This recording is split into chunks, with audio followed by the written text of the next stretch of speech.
Hi hello welcome back to the channel explore with Sriram. ఎలా ఉన్నారు? అందరూ బాగున్నారా? జగన్నాథపురం శివాలయం పునఃప్రతిష్ఠ కాబోతుంది మార్చి 15వ తారీఖున. ఈ ఆలయం చాలా ప్రాముఖ్యత చెందిన ఆలయం జగన్నాథపురంలోనే. జగన్నాథపురంలో ఉండే వాళ్ళకి చాలా మందికి తెలిసి ఉంటుంది ఆబ్వియస్ ఈ ఆలయం ప్రతిష్ఠ గురించి. అలాగే ఈ ఆలయంలో ఉన్న శ్రీ శ్రీ బాలా త్రిపుర సుందరి సమేత సర్వేశ్వర స్వామి వారు ఇక్కడ బ్రహ్మసూత్ర శివలింగంగా దర్శనమిస్తున్నారు. ఆ బ్రహ్మసూత్ర శివలింగం యొక్క విశిష్టత గురించి, అలాగే ఈ ఆలయంలో మరెన్నో ప్రత్యేకతలు ఉన్నాయి. అలాంటి మరెన్నో విషయాలని ఈ ఆలయ ప్రధాన అర్చకులైనటువంటి శ్రీ మోటుపల్లి సుబ్రహ్మణ్య శర్మ గారితో ఈ రోజు మనం చర్చించడం జరుగుతుంది. నమస్కారం. నమస్కారం. ఈ ఆలయం చరిత్ర గురించి మీరు ఏమైనా మీ మాటల్లో చెప్పండి. ఈ ఆలయం చాలా పురాతనమైన ఆలయము. ఈ ఆలయం సుమారు 17వ శతాబ్దంలో నిర్మించినట్టుగా చరిత్రకారులు చెప్తున్నారు. ఈ ఆలయానికి దగ్గరగా ఉన్నటువంటి విష్ణాలయం ఆలయం ఉంది. ఆలయం మీద శిలాపలక మీద 1704 అని చెప్పబడింది. దానికి దగ్గరలోనే సుమారు 2-3 సంవత్సరాల తర్వాత ఈ ఆలయం నిర్మించినట్టుగా చెబుతున్నారు. అనగా 1708 సంవత్సరంలో నిర్మించినట్టుగా తెలుస్తోంది. ఆలయం చాలా విశిష్టమైనటువంటి ఆలయాలు ఇది ఒక ఆలయం. ఈ ఆలయము లోపల స్వామివారి పేరు సర్వేశ్వర స్వామివారు, అమ్మవారి పేరు బాలా త్రిపుర సుందరి అమ్మవారు, గణపతి, చాలా విశిష్టమైనటువంటి ఈ 3 స్వరూపాలతో ఈ ఆలయము చాలా విరాజిల్తో చాలా వైభవంగాను. ఈ ఆలయము శిథిలావస్థకు చేరిన కారణం చేత మరియు ఈ రోడ్డు పెరగటం వల్ల, ఈ వర్షపు నీరు ఈ ఆలయంలో రావటం వల్ల పునర్నిర్మాణం చేద్దామని చెప్పి అనుకుని 2021 సంవత్సరంలో ఫిబ్రవరి నెలలో ఈ ఆలయాన్ని శంకుస్థాపన చేయడం జరిగింది. 12వ తారీఖు ఆలయం ఫిబ్రవరి 12వ తారీఖున చేయడం జరిగింది. అప్పటి నుంచి కూడా ఈ పనులన్నీ వేగవంతంగా ఆగకుండా జరుగుతున్నాయి. అలాగే మామూలు ఆలయ నిర్మాణం కాకుండా ఈ ఆలయాన్ని శిలలతో నిర్మించడం అన్నది ఈ ఆలయ ప్రత్యేకత. అవును, ఈ రాయి అది కూడా చాలా బాగా చెక్కారు. చాలా బాగా చెక్కారు. అంతా కూడా ఇది మన అరుణాచలం అటువైపు చెక్కుబడిలా ఉంది. అంతే, తమిళనాడు ఆ టైప్ స్టైల్లో ఉంటుంది రాయి చెక్కడం. అదిని ఆలయం అయితే మనకి మన సాంప్రదాయ స్మార్తాగమనంగానే ఈ ఆలయం నిర్మాణం జరిగింది. కానీ మామూలుగా కొంచెం ఈ ఆలయాలు అంటే వేరే టాపిక్ అని కాదనే, ఆలయాలు మామూలుగా చెక్కేటప్పుడు తమిళనాడు నుంచి చాలా మంది వస్తుంటారు కదనే. అంటే ఈ రకంగా చెక్కే వాళ్ళు ఇక్కడ లేరు కాబట్టి మనకి ఇక్కడైతే ఇటుకతోటి వాళ్ళతో కట్టేవాళ్ళు ఉన్నారు తప్ప ఈ రాయితో చెక్క అంటే దూరం నుంచి వాళ్ళు తమిళనాడు నుంచి వచ్చి వర్కర్స్ మాత్రమే చేయగలరు ఈ పని. ఎంతకాలం పట్టిందనే? సుమారుగా 4 సంవత్సరాలు పూర్తయి 5వ సంవత్సరంలో స్వామివారి యొక్క ప్రతిష్టకి మనం సంసిద్ధం అవుతున్నాం మనం 4 రోజుల్లో. అది మీ అభిప్రాయం చెప్పండి. 4 సంవత్సరాలు అంటే ఎక్కువ వ్యవధి పట్టిందనే? 4 సంవత్సరాలు అంటే చాలా తక్కువ వ్యవధి. అంటే ఈ రకం నిర్మాణం చెప్తే కనుక చాలా వేగవంతంగానే పూర్తి చేసినట్టుగా మనకి అనుకోవచ్చు. మామూలు ఆలయం నిర్మించడానికే ఇంత ఆలయం నిర్మించాలంటే సిమెంట్తో నిర్మించి రాళ్ళతో ఇటుకలతో కట్టడానికి 2-3 ఏళ్ళు పడుతుంది. ఇది శిలలతో కట్టడం కాబట్టి వేగవంతంగానే జరిగింది చెప్పొచ్చు. అదే మన బాలా త్రిపుర సుందరి సమేత సర్వేశ్వర స్వామి వారు బ్రహ్మసూత్ర శివలింగంగా మన ఊళ్ళో చాలా సంవత్సరాల నుంచి దర్శనం ఇస్తున్నారు కదండి. అవునవును. ఆ బ్రహ్మసూత్ర శివలింగం విశిష్టత గురించి చాలా కాలం నుంచి ఎన్నో రకాల రుద్రాభిషేకాలు, లక్షపత్ర పూజలు, అనేక రకమైన మహాశివరాత్రులు జరుపుకుని ఎంతో మందికి ఈ ప్రాంతానికి మంచి చేకూర్చినటువంటి బ్రహ్మసూత్ర శివలింగం గురించి మీ మాటలు ఏమైనా చెప్తారు? బ్రహ్మసూత్ర శివలింగం ప్రతి శివాలయంలోనూ ఒక సూత్రం ఉంటుంది. దాన్ని సోమసూత్రం అంటారు. స్వామివారి అభిషేక జలం వెళ్లే మార్గాన్ని సోమసూత్రం అంటారు. అది ప్రతి శివాలయంలోనూ ఉంటుంది. రెండోది బ్రహ్మసూత్రం అన్నది అన్ని శివాలయాల్లో ఉండదు. కొన్ని ప్రత్యేకమైన శివాలయాల్లోనే బ్రహ్మసూత్రము, సోమసూత్రము 2 సూత్రాలు ఉంటాయి. ఈ బ్రహ్మసూత్రం అన్నది ఆ యొక్క స్వామివారిని ప్రతిష్టకు ముందు ఆ స్వామివారిని చెక్కిన లింగం అవ్వచ్చు, లేకపోతే స్వామివారి స్వయంభూగా ఉన్న లింగం అయినా అవ్వచ్చు. అది స్వామివారి యొక్క ప్రతిష్టకు ముందే ఆ స్వామివారి మీద ఒక శివలింగ రూపంలోనే మరి చిన్న గీతలతోటి నిర్మించబడి ఉంటుంది. ఈ బ్రహ్మసూత్రం అన్నది చాలా విశిష్టమైనటువంటి ఆ యొక్క లింగం అంటారు, అది బాణము అంటారు లింగాన్ని. ఆ బాణం కనుక ఉన్నట్లయితే చాలా ఎక్కువ ఫలితం వస్తూ ఉంటుంది. స్వామివారి చేసిన అభిషేకం అవ్వచ్చు, పూజ అవ్వచ్చు, స్వామివారికి చేసినటువంటి ఇంకా కైంకర్యాలు ఏవైనా సరే మనం ఒకసారి చేస్తే దానికి చాలా రెట్లు ఫలితాన్ని ఇచ్చేటువంటి మహిమ కలిగినటువంటి స్వామి బ్రహ్మసూత్రం ఉన్న స్వామి. అలాగా ఆ పూజలో అభిషేకాలు మాత్రమే కాకుండా ఆ యొక్క ఆలయంలో చేసిన దానము కానీ ధర్మ కానీ అనేక రెట్లు ఫలితాన్ని ఇస్తూ ఉంటుంది. సుమారుగా ఒక కోటి లక్షపత్రి పూజలు పైగానే జరుగుంటాయి కానీ గుళ్ళు. చాలా లక్షపత్రి పూజలు ఎక్కువ ఆ నెంబర్ చెప్పలేం కానీ ఈ మధ్యకాలంలో ఒక కోటి పత్రి పూజ చేయడం జరిగింది. 1960 ఆ ప్రాంతంలో కోడి పత్రి పూజ చేయడం జరిగింది. అది కాకుండా ఈ ఆలయంలో సుమారు నాకు తెలుసు నుండి ఒక 70 సంవత్సరాల నుంచి ఆగకుండా ప్రతి మాస శివరాత్రికి ప్రతి నెలలోనూ కూడా లక్షపత్రి పూజ చేసే అంటే విధానం ఉంది. అలా లెక్కేసుకుంటే కనుక చాలా లక్షల కోట్లు స్వామివారి ప్రసాదం మహాశివరాత్రికి చాలా మంది వేలాది మందికి భక్తులకు పంచిపెట్టేవారు కదా ఇదివరకు మన పాతాలకు. ఇప్పుడు ఈ ఆలయంలో కూడా పంచిపెట్టడం జరుగుతుంది ప్రసాదం. స్వామివారి గుడిలో ప్రసాదమే కాదు, స్వామివారి యొక్క ఆలయంలో ఎక్కడ కూర్చున్నా ఒక స్వామివారి నామస్మరణ చేసిన చాలా రెట్లు ఫలితం వస్తుంది మిగతా ఆలయంలో కన్నా. అలాగే చాలా మంది ప్రదోషకాలం అని మనం కూడా వింటుంటాం కదా, ప్రదోషకాలంలో పూజ చేయడం అని చెప్పి మాట్లాడుతూ ఉంటాం. ప్రదోషకాలం గురించి మీరు ఏమైనా విశ్లేషణ? ప్రదోషకాలం మనకి సూర్యోదయం నుంచి సూర్యాస్తమయం వరకు సుమారు 12 గంటల సమయం ఉంటుంది. దీన్ని 5 కాలాల కింద విభజించడం జరిగింది. ముందు సూర్యోదయం సమయాన్ని ప్రాతకాలం అంటారు, అంటే సూర్యుడు స్టార్ట్ అయిన సమయం అన్నమాట. సూర్యోదయం సమయాన్ని ప్రాతకాలం అంటారు. రెండో సంగమ కాలం అంటారు. మూడో కాలాన్ని మాధ్యాహ్నిక కాలం అంటారు. నాలుగో కాలాన్ని అపరాహ్నము అంటారు. నాలుగో సమయాన్ని. ఐదో సమయాన్ని సాయంకాలం అంటారు. ఈ ఇక్కడి నుంచి సూర్యోదయం నుంచి సూర్యాస్తమం 12 గంటల సమయం ఉంటుంది. అంటే ఇవి ప్రతి 2:30 గంటలకి ఒక్కొక్క కాలం కింద చెప్పబడింది. అలాగే సూర్యాస్తమయం నుంచి సుమారు సూర్యాస్తం ముందు కొంత సమయం, సూర్యాస్తం తర్వాత 1 గంటన్నర 2 గంటల సమయాన్ని ప్రదోషకాలం అంటారు. ప్రదోషకాలం అంటే సూర్యాస్తమం నుంచి 1 గంటన్నర తర్వాత, గంటన్నర నుంచి 2 గంటల సుమారుగా. ఈ ప్రదోషకాలంలో ఈ ప్రదోషకాలము అంటే సూర్యాస్తమయం నుంచి 1 గంటన్నర సమయం నుంచి 2 గంటల సుమారుగా ప్రదోషకాలం అంటారు. ప్రదోషకాలంలో శాస్త్రంలో చెప్పింది ఏంటంటే కనుక కైలాసం మీద సాక్షాత్ పరమేశ్వరుడు అమ్మవారితో కలిసి నృత్యం చేస్తూ ఉంటారు, శివతాండవం చేస్తూ ఉంటారు. ఆ సమయంలో ఆ కైలాస పర్వతం దగ్గర ఉన్నటువంటి స్వామివారి అమ్మవారిని దర్శించడానికి బ్రహ్మ విష్ణువుతో సహా 3,000,000 దేవతలు అక్కడే ఉంటారు. కాబట్టి ప్రదోష కాలంలో స్వామివారికి శివుడికి చేసినటువంటి అర్చన అవ్వచ్చు, పూజ అవ్వచ్చు, స్వామివారి యొక్క నామస్మరణ అవ్వచ్చు, ఆ స్వామిని దర్శనం చేసుకుంటే చాలా అత్యంత విశేషం శివాలయంలో. ప్రదోషకాలం ఈ శివాలయం కాదు, ఏ శివాలయం సరే సాయం సమయంలో సూర్యాస్తమయం నుంచి 1 గంటన్నర 2 గంటల సమయం చాలా అత్యంత విశేషంగా సమయంగా చెప్పబడుతుంది. ఆ సమయంలో స్వామివారి దర్శనం చేసుకున్న, నామస్మరణ చేసిన, స్వామివారి దర్శనం చేసుకోవడం చాలా అత్యంత విశిష్టమైనదిగా చెప్పబడుతుంది. అలాగే మన గుడిలో ప్రతి భీష్మాకాదశికి కళ్యాణం జరిగింది కదండి. అలాగా ప్రతి ఏడాది మనకు చాలా కళ్యాణాలు జరుగుంటాయి. మామూలు శివపార్వతుల కళ్యాణం గురించి అదే మామూలు కళ్యాణం జరుగుతూ ఉంటే కామ్యార్థం ఎవరైనా ఏదైనా కోరుతోటి వివాహం జరగాలని, లేకపోతే వాళ్ళకి మంచి జరగాలని, లేకపోతే వాళ్ళు నూతన గృహం నిర్మించుకోవాలని. అంటే కళ్యాణం అనగా దాని అర్థం పెళ్ళని కాదు, కళ్యాణం అనగా శుభం జరిగేదాన్ని కళ్యాణం అంటారు. నీ కళ్యాణం ఇస్తాను పెళ్ళి అయిన దీవిస్తే మళ్ళీ పెళ్ళి అవ్వాలని కాదు, కళ్యాణం అంటే శుభం జరగాలని నీకు దీవెనమాట. అలాగే స్వామివారి కళ్యాణం చేస్తుంటే స్వామివారికి కళ్యాణం మనం చేయగలిగిన వాళ్ళం కాదు, కానీ అంటే స్వామివారి కళ్యాణం చేసుకోవడం ద్వారా ఆ స్వామి మనకి శుభం చేకూర్చాలని చెప్పి ఒక భావన చేత కళ్యాణం చేస్తూ ఉంటారు. మామూలుగా ఈ కామ్యార్థంగా చేసు కళ్యాణం శాంతి కళ్యాణం అంటారు. ఈ స్వామివారి వార్షిక కళ్యాణం చెప్పి ప్రతి ఆలయంలో కూడా ఒక నియమితమైనటువంటి తిథి నక్షత్రాలకి చేస్తుంటారు. అలాగే మన ఆలయంలో భీష్మ ఏకాదశి రోజున స్వామివారికి అమ్మవారికి కళ్యాణం చేయడం అనేది ఎప్పటి నుంచో తరతరాల నుంచి వస్తుంది, చాలా సంవత్సరాల పూర్వం నుంచి వస్తుంది. సప్తాహ్నిక దీక్షతో అంటే 7 రోజుల దీక్షతో స్వామివారి కళ్యాణం చేస్తుంటారు.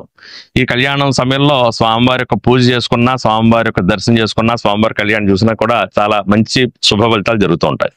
అలాగే ఇప్పుడు కార్తీక మాసం గురించి లేదా కార్తీక పౌర్ణమి గురించి, పూలపాడ్యం గురించి మన గుళ్ళో చాలా కార్యక్రమాలు జరిగాయి కదండి. దాని గురించి ఏమైనా చెప్తాను. కార్తీక మాసం అన్నది విశిష్టమైన మాసాల్లో కార్తీక మాసం ఒకటి. స్వామివారికి అత్యంత విశేషమైన మాసం కార్తీక మాసం చెప్తాను. అంటే మామూలు శివుడికి మాత్రమే కాకుండా హరిహరాదులకు అంటే విష్ణువుకి శివుడికి కూడా సంబంధించిన మాసం కార్తీక మాసం.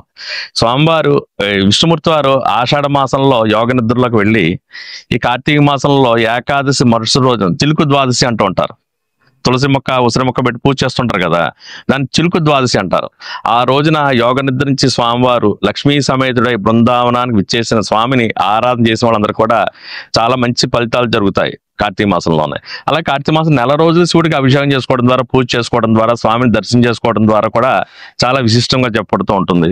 ఇంకా కార్తీక పౌర్ణమి అన్నది ప్రతి పూర్ణం చాలా విశేషమైంది. ఎందుకంటే చంద్రుడికి సంబంధించిన పూర్ణం అన్నది. చంద్రుడిలో 16 రకాలైన కళలు ఉంటాయి. అమావాస్య నాడు చంద్రుడు ఆకాశం ఉన్నాడా లేదా అంటే కనుక చంద్రుడు ఉన్నాడు, కానీ మనకు కనపడ్డాం. దాంట్లో పాడ్యం నుంచి సూర్యుడి నుంచి ఒక్కొక్క కళ చంద్రులో ప్రవేశించి పొన్నం రోజున ఫుల్ మూన్ ఏర్పడుతూ ఉంటుంది. పూర్తి చంద్ర దర్శనం జరుగుతుంది, ఆ చంద్రబింబ దర్శనం జరుగుతుంది. ఆ బింబం చూస్తే మనకు కూడా చాలా ఆహ్లాదకరంగా ఉంటుంది. చంద్రమా మనసో జాత అన్నారు, అంటే చంద్రుడు మనసుకి కారకుడు. చంద్రుడిని చూసినట్టే పొన్ననాడు చాలా ఆనందంగా ఉంటుంది, మనస్సు చాలా ఆనందంగా తృప్తిగా ఉంటుంది. మనకి ఎండలో ఉండగా చాలా మంది ఉంటుంటారు కదా వెన్నెల్లో రాత్రి, చాలా విశేషమైనది చంద్రుడి దర్శనం. అలాగే కార్తీక పూర్ణిమ విశిష్టత ఏంటంటే కనుక పూర్వం దీనికి సంబంధించిన ఒక పురాణ గాథ ఉంది. క్షీరసాగర మదనం చెప్పి ఉంది కదా.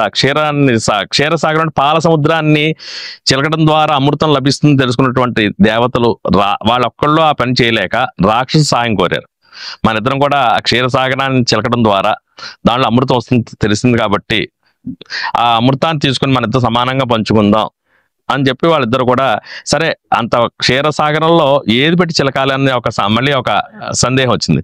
అప్పుడు ఒక పర్వతాన్ని తీసుకొచ్చి, మేరు పర్వతాన్ని తీసుకొచ్చి దాంట్లో పెట్టి దానికి వాసుకి అని చెప్పేసి ఒక సర్పాన్ని తాడుకం చేసి ఒకవైపు దేవతలు ఒకవైపు రాక్షసులు చిలగ్గా ముందుగా ఆలాహలం ఉద్భవించింది. ఆహారం అంటే కనీసం తీసుకుంటే కదా ఆహారం వాసన తగిలినా కూడా మన జనాలు చనిపోతారు.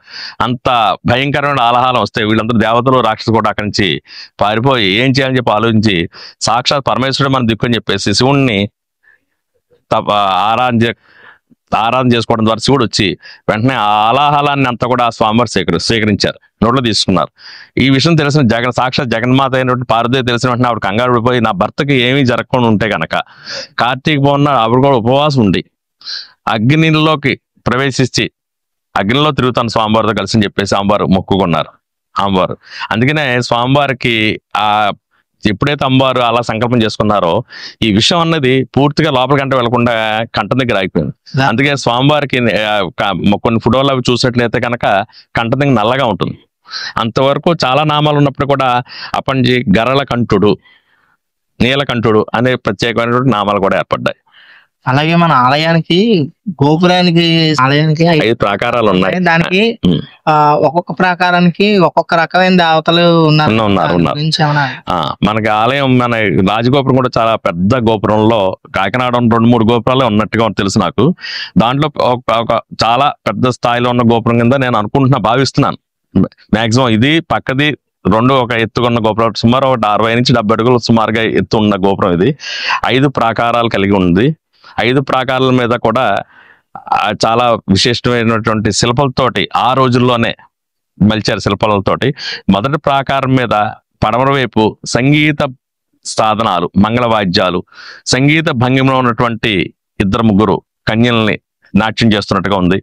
అలా ఉత్తరం వైపు సుబ్రహ్మణ్య స్వామి, శివుడు ఉన్నారు. అలాగే దక్షిణ వైపు వినాయకుడు, బ్రహ్మ, విష్ణు కూడా ఉన్నారు. ఈ ఆలయం మొదటి ప్రాకారంలో. 2వ ప్రాకారంలో అష్టదిక్పాలకులు ఉన్నారు. 8 దిక్కులు పాలించే దేవతలు ఉన్నారు మనకి. తూర్పుని ఇంద్రుడు, ఆగ్నేయ వైపేమో అగ్నిదేవుడు, దక్షిణాన్నేమో యముడు, నిరుతి వైపేమో నిరుతి అని చెప్పి రాక్షసుడు, పడమర వైపేమో వరుణుడు, వాయువు వైపు వాయువు, ఉత్తరం వైపు కుబేరుడు, ఈశాన్యంలో శివుడు. ఈ 8 కూడా అష్టదిక్పాలకులు అంటారు వీళ్ళని. ఇవి చాలా ఆలయాల్లో గోపురం మీద ఉంటాయి. అలాగే ప్రధాన ఆలయానికి సంబంధించినటువంటి గోపురం మీద కూడా ఉంటాయి. ఈ అష్టదిక్పాలకులు ఉన్నారు. 3వ ప్రాకారంలో కొంతమంది 2-3 కొంతమంది నాట్యభంగంలోనూ, కొంతమంది తపస్సు చేసుకున్నట్టుగానే ఉంటుంది. 4వ ప్రాకారంలో కూడా విశిష్టమైనటువంటి దేవతలు ఉన్నారు. అక్కడ షణ్ముఖ, ఆకాశ షణ్ముఖుడు అంటే పైన ఉన్నటువంటి సుబ్రహ్మణ్య స్వామి, అష్టముఖం 6 ముఖం షణ్ముఖుడు ఉన్నాడు అక్కడ పైన. ఆకాశ సుబ్రహ్మణ్యుడు అంటారు ఆయన. చాలా మంది చూసుంటారు. ఇప్పుడు ఈ వీడియో చూస్తే చాలా మంది చూస్తారు. ఈ గోపురానికి ఉత్తరం వైపు ఉన్నాడు పైన స్వామి. 4వ ప్రాకారంలో సుబ్రహ్మణ్య 6 ముఖాలతో ఉన్నటువంటి సుబ్రహ్మణ్య స్వామి, ఆకాశ షణ్ముఖుడు అంటారు. ఆ స్వామిని దర్శించుకున్నా కూడా షణ్ముఖుడు ప్రత్యేకించి సంతాన సంబంధించిన స్వామి సుబ్రహ్మణ్య స్వామి. ఆ స్వామిని దర్శించుకోవడం ద్వారా మంచి కలుగుతుంది. అలా 5వ ప్రాకారంలో 4 వైపులు 4 దిక్కులు చూస్తున్నట్టుగా నందులు ఉన్నాయి. 5 పైన శిఖరాలు, 3 శిఖరాలు, త్రిమూర్త్యాత్మక స్వరూపంగా 3 శిఖరాలని ఆ రోజుల్లో అప్పుడు వేద పండితులు, శాస్త్ర పండితులు పెట్టడం జరిగింది. ఈ గోపురానికి దక్షిణం వైపున శరభ సార్ధోళము అని చెప్పేసి ఒక ప్రత్యేకమైనటువంటి శిల్పం ఉంది. ఆ శిల్పం చాలా అత్యంత విశేషం. ఎందుకయ్యా అంటే కనుక స్వామివారు ప్రహ్లాదుడు ప్రార్థన మేరకు హిరణ్యకశిపుడిని సంహరించేస్తారు కదా నరసింహ రూపంలో. ఆ స్వామి చాలా ఉగ్రంగా ఉంటారు. ఈ ముక్కోడి దేవతలు వచ్చినా కూడా ఆయన ఉగ్రం తగ్గదు. ఆయన శాంతింప చేయాలని చెప్పి పలు రకాలుగా ప్రార్థన చేసినప్పుడు కూడా ఆయన శాంతించిపోయేటప్పటికీ శివుని ప్రార్థించగా శివుడు శరభ సార్ధోళము అనే ప్రత్యేకమైన అవతారంలో వచ్చి, అంటే ఈ నరసింహ రూపం కంటే ఇంకా ఉగ్ర రూపంలో వచ్చినటువంటి శివుని చూసి నరసింహ స్వామి రూపంలో ఉన్నటువంటి విష్ణుమూర్తిని ఆ శివుడు శాంతింపజేస్తాడు. శరభ సార్ధోళము అన్న నామం ఆ స్వామివారికి. ఈ శరభ సార్ధోళం అనే ఆ శిల్పం ఎలా ఉంటుందంటే కనుక మన రాజగోపురంలో దక్షిణ వైపు కింద భాగంలో ఉంది. అది అందరూ చూడటం వల్ల కార్తీక పున్నం, దానికి ఏం చెప్పారు శాస్త్రంలో, కార్తీక పున్నం అయిన తర్వాత జలాతోరణము అయిన తర్వాత ఈ స్వామిని దర్శించాలని చెప్పడం ద్వారా చాలా విశిష్టమైనటువంటి శుభ ఫలితాలు కలుగుతాయి. అలాగే మనకి శివాలయం అంటే మొదటగా గుర్తొచ్చేది శివరాత్రి. శివరాత్రి రోజు మనం మన ఆలయంలో ప్రతి శివరాత్రికి అర్ధరాత్రి సరిగ్గా 12 గంటలకి లింగోద్భవ దర్శనం ఇస్తూ ఉంటాం కదండి. మహాశివరాత్రి గురించి అలాగే లింగోద్భవ దర్శనం గురించి చెప్పాలంటే కనుక ఒక సమయంలో బ్రహ్మదేవుడికి విష్ణుమూర్తికి కూడా వాదోపాలు ఎవరు గొప్ప అని వాదం జరిగినప్పటికీ వాళ్ళ మధ్యలో ఒక స్తంభం రూపంలో సాక్షాత్ పరమేశ్వరుడు ఉద్భవించి నా యొక్క ఆది అంత్యము తెలుసుకున్నాడు గొప్పవాడు మీలో అని చెప్పాడు. ఆది అంత్య అంటే ఆది అంటే కింద భూమిలో ఎక్కడ వరకు ఉన్నాడు స్వామి, పైన ఎంతవరకు ఉన్నాడు స్వామి. ఎవరు చూస్తే వాళ్ళు ముందు చూసి వచ్చిన వాళ్ళు గొప్ప వాళ్ళ కింద చెప్పబడతారని చెప్పి ఆ స్వామి చెప్పడం జరిగింది. వెంటనే విష్ణుమూర్తి వారు వరాహ రూపంలో పాతాళలోకానికి వెళ్తే కనుక హంసవాహనం మీద విష్ణుమూర్తి బ్రహ్మదేవుడు పైకి వెళ్ళారు. అలా ఎంతకాలం జరిగినప్పుడు కూడా లింగం ఆ యొక్క స్తంభం ఆ శివుడి యొక్క అంత్య భాగాన్ని పై భాగాన్ని ఏమో బ్రహ్మ చూడలేకపోయాడు, అదో భాగాన్ని విష్ణుమూర్తి చూడలేకపోయాడు. ఇంకా విష్ణుమూర్తి వారు ఇంకా చూడలేనని తెలుసుకున్నటువంటి జ్ఞానం ఉన్న పెద్ద స్వామి కాబట్టి ఆయన వెంటనే ఆయన కొంతకాలం అయిన తర్వాత పైకి వచ్చేసి స్వామి నేను నీ పాదాలను చూడలేకపోయాని చెప్పారు. కానీ బ్రహ్మదేవుడు ఏం చేశాడంటే ఆయన కిందకి ఇంకా ఆయన కూడా చూడలేక కిందకి వచ్చే సమయంలో పైనుంచి ఒక మొగలి పువ్వు మరియు ఒక ఆవు కనబడ్డమాట. వాళ్ళిద్దరిని కూడా సాక్ష్యం తెచ్చుకున్నాడు. మీ ఇద్దరు నా అంచెభాగాన్ని చూసారని చెప్పి సాక్ష్యం ఇవ్వండి అని చెప్పారు. సరే అని చెప్పేసి మొగల పువ్వును తర్వాత ఆవు కూడా సరే అని అన్నాయి. తర్వాత శివుడి దగ్గరికి వచ్చి చెప్పాడు మాట, నేను చూసాను నీ అంచాన్ని చూశాను, పై భాగాన్ని చూశానని చెప్పి బ్రహ్మదేవుడు చెప్పగా సాక్ష్యంగా మొగల పువ్వు చూసావని చెప్పి మొగల పువ్వు చూశారని చెప్పింది. ఈ ఆవు మట్టుకి చూశారని చెప్పేసి మొహం ఇలా అడిగినప్పటికీ కూడా తోక భాగంతో చూడలేదని చెప్పింది మాట. దాంతో అందుకని అప్పుడు ఆ శివుడు ఆ గోవుకి ఒక శాపం ఇచ్చారు, నీ యొక్క ముఖాన్ని ఎవరికి పూజ ఆనుహరాలవి అని పూజ చేయకూడదు మొహం మీద. మీరు ఎప్పుడే గో పూజ చూసినట్లయితే పుష్ట భాగానికి పూజ చేస్తుంటారు. పుష్ట భాగం నుంచే మనకి గో దానం చేసినా కూడా తోకతో దానం తిప్పిస్తుంటారు తప్ప అప్పటి నుంచి మొగల పువ్వు శివుడి పూజగా అనర్హురాలని చెప్పి స్వామివారు చెప్పడం ద్వారా మొగల పువ్వుని ఎప్పుడు కూడా శివుడి పూజ నిషేధం. అలాగే ఆవుకి పుష్ట భాగానికే మంచి విశిష్టత ఉంటుంది. అలాగే ఏంటంటే ఆ ఇద్దరి మధ్యలో ఉన్నటువంటి లింగం ఉద్భవించడాన్నే లింగోద్భవ కాలం అంటారు. అలాగే మన నూతన ఆలయం మార్చి 15వ తారీఖు ముహూర్తం గురించి చెప్పమంటారు. ముహూర్తం గురించి అలాగే ప్రతిష్ట విశిష్టత గురించి 15వ తారీఖు 15వ తారీఖు నుంచి మార్చి 15వ తారీఖు ప్రతిష్ట కార్యక్రమం ఉంటుంది. దాని ముందుగా 5 రోజుల ముందు నుంచి స్వామివారికి 4 రోజుల ముందు నుంచి అంటే 11వ తారీఖు నుంచి కూడా ఈ ప్రతిష్టకు సంబంధించినటువంటి పూజలు హోమాలన్నీ కూడా జరుగుతూ ఉంటాయి. ఒక రోజు ఒక్కొక్క కార్యక్రమం జరగకుండా జరుగుతూ ఉంటుంది. మొదటి రోజు జలాదివాసం అని చెప్పి జరుగుతుంది.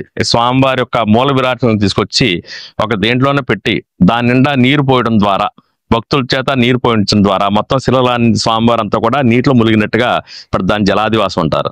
అలా మన్నాడు క్షీరాదివాసం అంటే క్షీరం అంటే పాలలో పెడతారు. అలా 3 రోజు ధాన్యాదివాసం, 4 పంచసయ్యాదివాసం స్వామివారి నూతన వస్త్రాలు పుష్పాలు ఫలాలతోటి స్వామివారిని ఆ ఒక్క రోజు మాత్రమే 4వ రోజు సాయంత్రం మాత్రమే స్వామివారు పౌళించి ఉంటారు. తర్వాత 5వ రోజు ఎప్పుడైతే మనకి స్వామివారి ప్రతిష్ఠ చేసామో అక్కడి నుంచి యుగ పర్యంతం వరకు కూడా స్వామివారు నిలబడి ఉంటారు, మన కోరికలు తీరుస్తూనే ఉంటారు. అలాగే ఈ ప్రతిష్టా ముహూర్తం అడిగావు కదా, ఈ ప్రతిష్టా ముహూర్తం చాలా నేను మామూలుగా చూడలేదు, నువ్వు చెప్పిన తర్వాత నేను ప్రత్యేకంగా చూశాను. చూడటం ద్వారా చాలా అద్భుతంగా అనిపించింది. మనకి నవగ్రహాలు అని చెప్తూ ఉంటాం కదా, ముహూర్తం అంటే ఒక సమయాన్ని నిర్ణయిస్తారు. ఈ రోజు ఉందనుకో, ఈ రోజు ఏ సమయం అయితే నవగ్రహాల దృష్టి బాగుందో ఆ దృష్టి మంచిగా ఏ సమయంలో దాన్ని శుభముహూర్తం అని అంటుంటారు. మంచి సమయం వేరు, శుభముహూర్తం వేరు. శుభముహూర్తం అంటే అన్ని గ్రహాలు, చాలా గ్రహాలు మంచి స్థానాన్ని చూడటం కానీ మంచి స్థానంలో ఉంటాను శుభముహూర్తం అంటారు. మన ఈ 15వ తారీఖు ముహూర్తం చూసినట్లయితే చాలా విశిష్టంగా కనపడింది. నేను ఫస్ట్లో అంతలా అబ్జర్వ్ చేయలేదు. ఎందుకు కనపడింది అంటే ఆ రోజు హస్త నక్షత్రం, స్వామివారిది ఆరుద్ర నక్షత్రం, అమ్మవారిది మూలా నక్షత్రం, వినాయకుడిది హస్త నక్షత్రం. ఈ ముగ్గురికి కూడా తాళాబలం చాలా విశేషంగా కుదిరింది. ఆ లగ్నం తీసుకొచ్చి వృషభ లగ్నంలో ముహూర్తం నిర్ణయించడం జరిగింది. వృషభ లగ్నం అనేది స్థిర లగ్నం. మన లగ్నాలు స్థిర లగ్నం, చర లగ్నం ఉంటాయి. ప్రతిష్టా కార్యక్రమానికి ఎప్పుడు కూడా స్థిర లగ్నంలో చేయడం ద్వారా చాలా విశేషంగా, అంటే ఏమాత్రం మళ్ళీ చాలా కాలం వరకు ఆ గుడిని కదపడం అనేది జరగకుండా ఉంటుంది. చాలా కాలం, కొన్ని వందల సంవత్సరాల పాటు. అలా వృషభ లగ్నం, లగ్నంలో ఉన్నటువంటి గురుడు 5వ దృష్టి, విశేషమైన దృష్టితోటి 5వ స్థానం చూస్తున్నాడు. మంత్రస్థానం అన్నది 5వ స్థానం, గురుడు చూస్తున్నాడు. అలాగే 2వ స్థానంలో కుజుడు 4వ దృష్టితోటి 5వ స్థానం చూస్తున్నాడు. 5వ స్థానంలో చంద్రుడు, కేతు ఆల్రెడీ ఉన్నారు అక్కడ. 11వ స్థానంలో ఉన్నటువంటి రవి, బుధుడు, కేతువు, శుక్రుడు, 4 గ్రహాలు కూడా 11వ స్థానం నుంచి 7వ దృష్టితోటి 5వ స్థానం చూస్తాయి. 5వ స్థానం చాలా అత్యంత విశేషం. అంటే అవుట్ ఆఫ్ 9 ప్లానెట్స్ లోని 8 గ్రహాల యొక్క ప్రభావం 5వ స్థానం, అంటే మంత్రస్థానం మీద ఉంది కాబట్టి.